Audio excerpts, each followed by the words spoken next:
अमेरिकी राष्ट्रपति Donald Trump के धमकी के जवाब में ईरान ने कहा कि पूरी दुनिया आज कोरोना वायरस से जूझ रहा है। इस महामारी की वजह से हमारा देश मुश्किल हालात में है। ऐसे में अमेरिकी राष्ट्रपति को हमें धमकाने के बजाय हमें इस वायरस से बचाने में मदद करनी चाहिए। इससे पहले ट्रंप ने ट्वीट कर ईरान को धमकी देते हुए कहा कि ईरानी जहाज अगर समुद्र में उनके जहाज के लिए परेशानी खड़ी करते हैं तो उन्हें उड़ा देने को कहा गया है।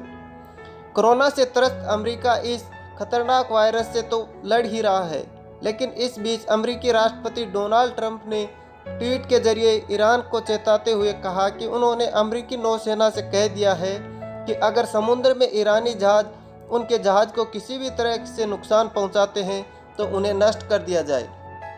अमेरिका और ईरान दोनों ही देश कोरोना से बेहद प्रभावित रहे हैं, लेकिन दोनों ही देशों के बीच रिश्ते कभी सामान्य नहीं रहे।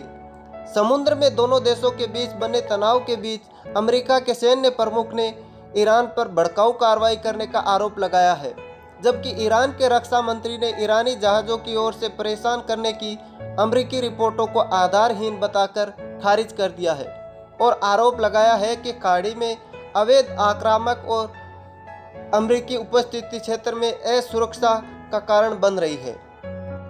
ईरान के रक्षा मंत्री ब्रिगेडियर जनरल आमिर हातमी ने कहा कि असल में फारस की खाड़ी क्षेत्र में अमेरिकियों की अवैध और आक्रामक उपस्थिति के कारण असुरक्षा की स्थिति बनी हुई है, जो दुनिया के दूसरे छोर से हमारी सीमाओं पर आए और ऐसे आधारहीन दावे करते हैं।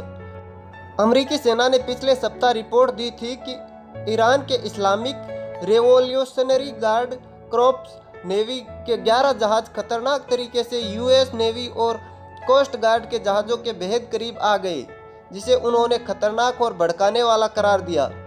इस तरह की झड़पें कुछ साल पहले तक एक आम घटना थी, लेकिन अब काफ़ी हद तक रुक गई है। एक पॉइंट पर ईरानी जहाज यूएस कोस्ट गार्ड कटर माऊ के 10 गज की दूरी तक आ गए थे। अमेरिकी जहाज़ों ने पुल टू ब्रिज रेडियो के माध्यम से कई चेतावनी भी जारी की। ईरानी जहाज करीब 1 घंटे बाद वहां से निकले।